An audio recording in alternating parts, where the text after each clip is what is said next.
మనం పీల్చే శ్వాస, వదిలేటటువంటి శ్వాస గుణాలతో కూడుకున్నది. దానిలోన పంచభూతాలు ఉన్నాయి. కొన్నిసార్లు శ్వాస బరువుగా ఉంటుంది, భూతత్వం చల్లగా ఉంటుంది, జలతత్వం వేడిగా ఉంటుంది, అగ్నితత్వం తేలికగా ఉంటుంది, వాయుతత్వం లేనట్టుగా ఉంటుంది, ఆకాశతత్వం.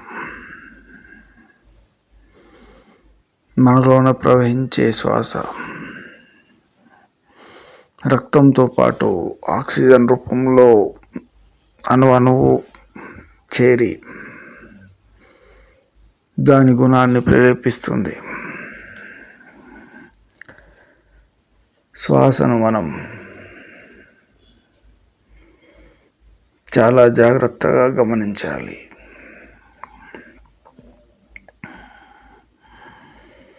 మనం సాధనలో అంతర్గతమయ్యాక, ఇంద్రియాలన్నీ శూన్యమయ్యాక, శ్వాస నిశ్చలమైపోయాక చూసే తత్వం మనలో సాక్షి భావన ఉన్నప్పుడు మనము అహంకారంతో కూడినటువంటి ఆ యొక్క శరీరాన్ని, మనస్సును వేరే దానిలాగా చూస్తాము. ఎందుకంటే మనం బహిర్గతమై విశ్వంలో నుండి చూస్తున్నాము. మన దృష్టి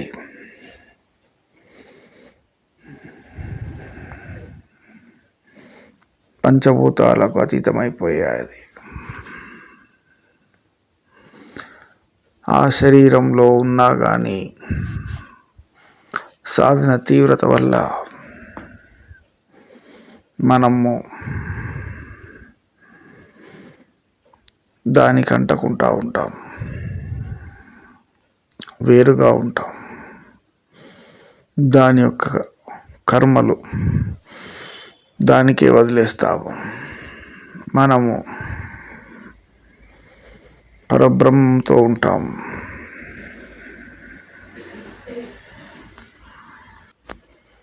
శరీరం అనే తత్వానికి ఆయుష్ తీరినప్పుడు అది వెళ్ళిపోయినా కానీ దాన్ని చూస్తూనే ఉంటాం.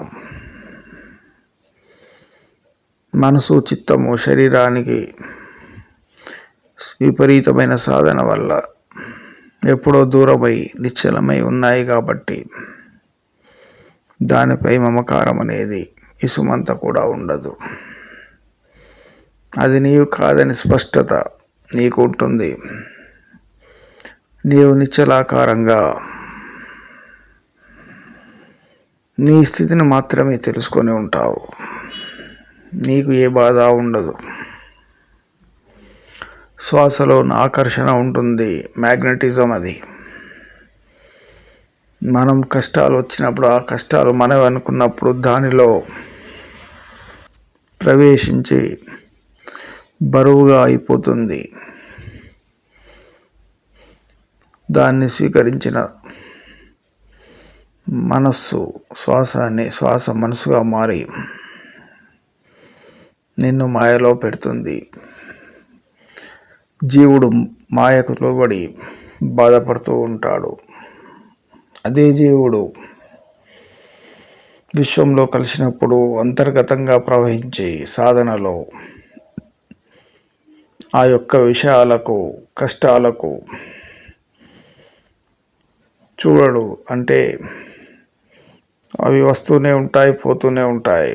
ఇతని స్థితిలో ఇతను ఉంటాడు. శరీరం కూడా చనిపోయినా కానీ ఇతని స్థితిలో ఇతను ఉంటాడు. అంతటి సాధన అది. అటువంటి సాధనలో ఉండాలి జీవుడు. ఒకసారి ఒక యోగి కలిసినప్పుడు ఆ యోగి ఇలా చెప్పాడు, నేను మొట్టమొదట సాధన చేసిన సమయంలోన 10 సంవత్సరాల క్రితం మాట. నేను చిన్నప్పటి నుంచి సాధన చేసినా కానీ 10 సంవత్సరాల నుంచి తీవ్రంగా చేస్తూ ఉన్నాను కాబట్టి నా సాధన అప్పటి నుంచే లెక్క.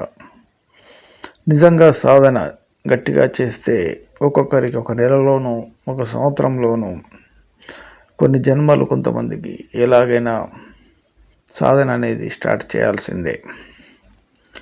ఆ యోగి ఏం చెప్పాడంటే, నీకు నచ్చిన అత్యుత్తమ గుణాలున్నటువంటి మహిమాన్వితుడు అయినటువంటి ఒక అవతార పురుషులను, ఒక శివలింగాను, ఒక జ్యోతిను నీ శ్వాస ద్వారా గమనిస్తూ ఉండు అన్నాడు. దీనిలో అర్థం ఏంటంటే, నీ శ్వాస ఆ యొక్క గుణాలను ఆకర్షించాలి, దానిలోనూ ఆ తత్వం రావాలి, నీ అణువులోనూ ఆ తత్వం వెళ్ళాలి అని దాని అర్థం. నాకు ఒక శివలింగాన్ని చూపించాడు, చాలా పవర్ఫుల్ ఆ శివలింగం. దానిలో నుంచి జ్యోతి వచ్చినట్టుగా భావించు. నీ దిక్కు, నీలోని జ్యోతి, నీవు జ్యోతివే. నీ జ్యోతిని నీవు తీసుకెళ్ళు. ఆ శివలింగంలో నుంచి వచ్చిన జ్యోతిలో నీ జ్యోతిని కలిపేయు అన్నాడు. అలా కలిపినప్పుడు శక్తివంతమైన జ్యోతిర్లింగం అది. దానిలో ఎన్నో శక్తులు ఉంటాయి. ఎంతో సాధువులు, ఎంతో ఋషులు యుగయుగాల నుంచి సాధన చేసిన క్షేత్రం అది. నా భావన వల్ల ఆ యొక్క మహిమాన్వితమైన శక్తి నా యొక్క అనువనువున ప్రవహించసాగింది. నాలో మార్పులు గమనించాను. మళ్ళీ అన్నాడు, నా సాధన మంచిగా జరుగుతుందా అని తెలుసుకొని గమనించి, ఆ లింగము పైకి పెరుగుతూ ఉంది రోజు రోజు అనుకో, విశ్వమంతా వ్యాపించింది అనుకో. ఆ చైతన్యాన్ని నీలోకి, నీ యొక్క చైతన్యంతో కలుపు, నీ జ్యోతితో కలుపు. అప్పుడు నీ శ్వాస ఆ చైతన్యంలోని గుణాలను ఆకర్షిస్తుంది. ఆ గుణాలు నీ అణువులోనూ ప్రవహిస్తాయి. నువ్వు మాయం జయిస్తావని చెప్పాడు. ఇలా జీవుడు మాయం జయించడానికి సులభమైన ఉపాయం ఇది. అందుకే మనం రాముణ్ణి, కృష్ణుణ్ణి, శివుణ్ణి పూజిస్తాం. ఎందుకంటే వారి గుణాలు చాలా ఉన్నతమైనవి. మన శ్వాస ఆ రూపాన్ని దర్శించినప్పుడు మళ్ళీ ఆ రూపంలో ఉన్న గుణాలతో పాటు మనలోన ప్రవహిస్తూ ఉంటుందన్నమాట. దాని అంతరార్థం అదే. అంతేగాని ఊరికే కాదు. ఇదే శ్వాసను మనం సినిమాలు, పాటలు దాన్ని చూసినప్పుడు ఆ యొక్క గుణాలను ప్రేరేపించుకొని అది ఇంద్రియాలకు వశమైపోతుంది. చివరికి నీచ జన్మలకు వెళ్ళిపోతూ ఉంటుందన్నమాట. దీనిలోని పరమ రహస్యాన్ని మీరు చాలా జాగ్రత్తగా గమనించాలి. మనలోన గుణాలు ఎలా ప్రవహిస్తున్నాయి, మనం ఎవరిని ఆహ్వానం చేసుకుంటున్నాము, ఏ శక్తిని మనం ఆహ్వానం చేస్తున్నాము, మన కణకణాల్లోకి మనం ఏ విధంగా రూపాంతరం చెందబోతున్నాము, ఫ్యూచర్లో మన శ్వాసను వేగవంతం చేస్తున్నామా, స్థిరం చేసి జ్యోతి చేస్తున్నామా, దాన్ని విశ్వశక్తిగా మారుస్తున్నామా, నీచమైన జంతు జన్మలకు తీసుకెళ్ళబోతున్నామా అనేది సాధకుడు చాలా జాగ్రత్తగా అబ్జర్వ్ చేస్తూ ఉండాలి. సృష్టి కణము గుణాల యొక్క పరివర్తన ఈ యొక్క శ్వాసలోనే ఇమిడి ఉంది. ఈ రహస్యాలు మీరు మననం చేసుకుంటూ ముందుకు సాగాలి.